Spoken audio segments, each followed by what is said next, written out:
Hey everyone, I'm Connor and welcome to my channel, The Closet. If it's your first time here on my channel, I like to talk about all things luxury. So if that's something you're into, I would love it if you could hit the subscribe button and the bell button so you're notified when I bring out new videos. And if you're returning, welcome back to my channel. Today's video is a tag video, and thank you so much to Kat L for starting the tag and to Dale for tagging me in it. And it is predicting my luxury collection within the next 10 years. Now, you could go about this in many different ways, but I decided to talk about the things that I would like to come into my collection within the 10 years, whether they happen in a year, 2 years, 5 years, whatever it may be. These are things that I don't necessarily want to jump at right now, but within the next 10 years, I would love to welcome them in. So let's get into it. So first on the list, I put bags that only suit a certain occasion or a certain outfit. So I'm more inclined to only use it for that purpose, and then it ultimately makes it more special. So this might be a bag that's limited to, like, you know, top handle only or crossbody or whatever, but it's so specific to a certain outfit or an occasion that that's the only time I want to use it and save it for that, so it makes it more special. Now, generally when you're starting your bag collection, you want to kind of add in bags that you can wear all the time and that suit a more practical sense, but this probably would be for bags that are more impractical, I guess, and are very limited in functionality. I can't think of any specifics right now, but generally when I do look at a bag that I want to buy, I kind of make sure that it suits more than one or two purposes, just so I'm getting more cost per wear, as we like to say. But I think when as your collection gets bigger, more so if you're looking at Dale's collection, you then kind of pick bags that are very limited because you've got so many other options. So I like the idea of that, so that's why I put it on. Also, like Dale said in her video, I like the idea of it being 10 years because it's such an ambiguous time period that it's easier to kind of say, yeah, that may or may not happen in that time period, and it's not so like, this needs to happen. So I like the ambiguity there.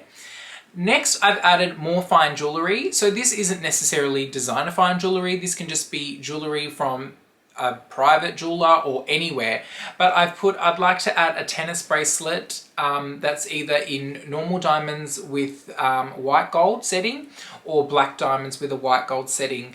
I really love black diamonds, and I feel like they're very kind of a bit more masculine and a bit more sleek, and it's definitely more my style, but I'd also be happy with traditional diamonds. I love tennis bracelets. I'm definitely more of a bracelet person versus a ring person. I love rings, but my fingers are really long and skinny, and rings I've always found just look very forced or just out of place on my fingers. When I've spoken to a jeweler before, they said that for my kind of hands, fingers, that I should only kind of look at skinny thin bands because it won't like accentuate how skinny my fingers are if the band is thicker, and it'll kind of look more sleek and slender, I guess. But I know that if I were to get a ring, I just can't see myself always wearing it, and I feel like I would fidget with it a lot. But I guess in 10 years maybe that may change, but for the foreseeable future I would definitely like to add more bracelets with diamonds, because who doesn't like diamonds? But I'm always kind of looking for fine jewellery every now and then, and I never really find anything that's like, wow, that's so cool. But that's why a tennis bracelet is quite simple. It's a bit more my style, and you can kind of get it anytime, anywhere. So eventually I'd like to add that into my collection, so we will see. Next is, now if you've been on my channel for a while, you know I love a Birkin, and it is a Birkin 40. Now Dale, don't roll your eyes at this one, but I definitely want a Birkin 40 sometime within the next 10 years. At the moment, I don't really have a need for a bag like that. I wouldn't really use it. It would probably just sit there and I would look at it every day and laugh and cry with it. But at the moment, I don't need one, and I'm not really lusting after one, but it's definitely something that in the next 10 years I would want in my collection, and I'll find a reason for it in 10 years.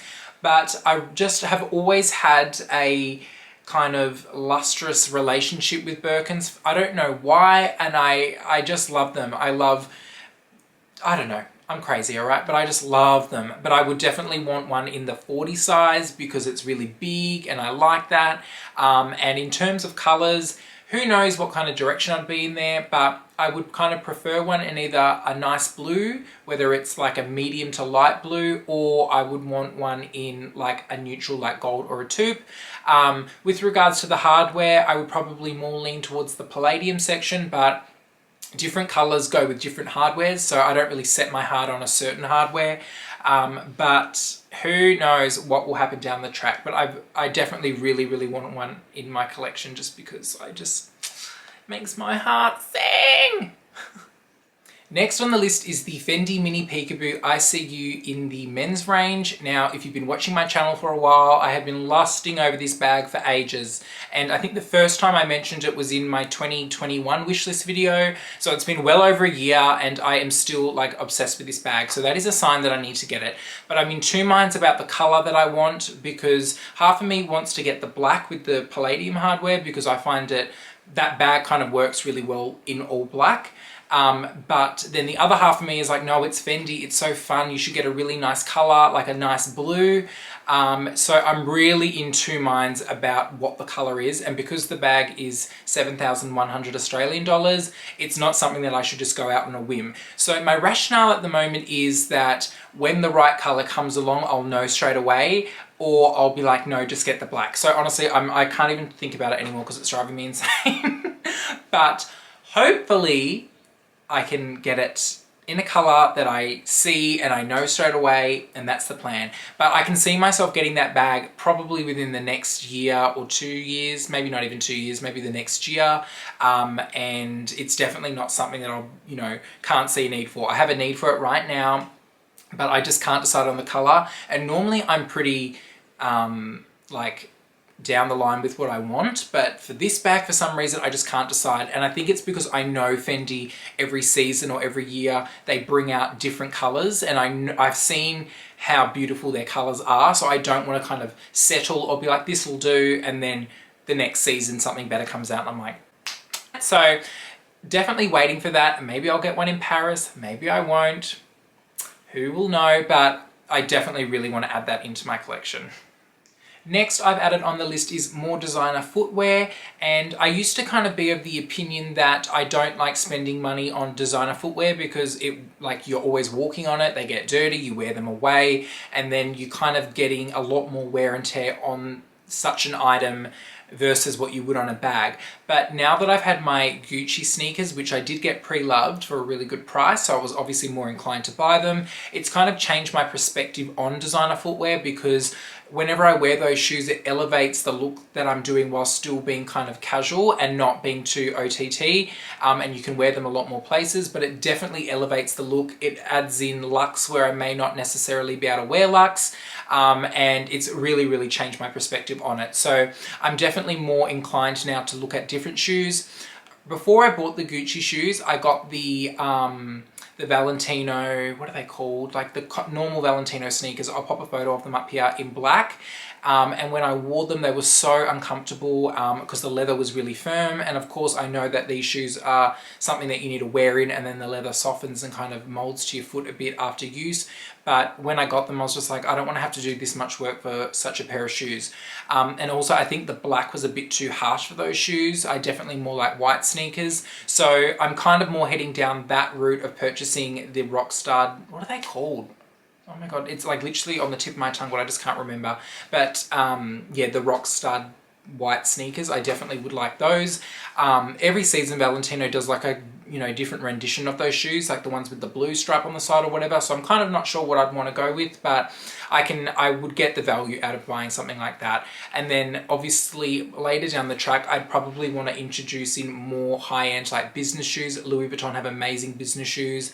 I've seen ones that have, they're all black calfskin leather, and then on the back of the shoe they have like ostrich leather or crocodile leather. I love that kind of like hybrid of the two. So, and like if you're getting business shoes, I think their prices for a normal pair are about $1,500 or $1,600, and because they were something I would wear all the time for work, it would definitely be an easy justification for me to make. But definitely looking at shoes later down the track, or probably with sneakers more closer, but there's so many options, and when I kind of go down that rabbit hole, I'm like, oh, what do I want? But definitely that is something that I have changed my perspective on.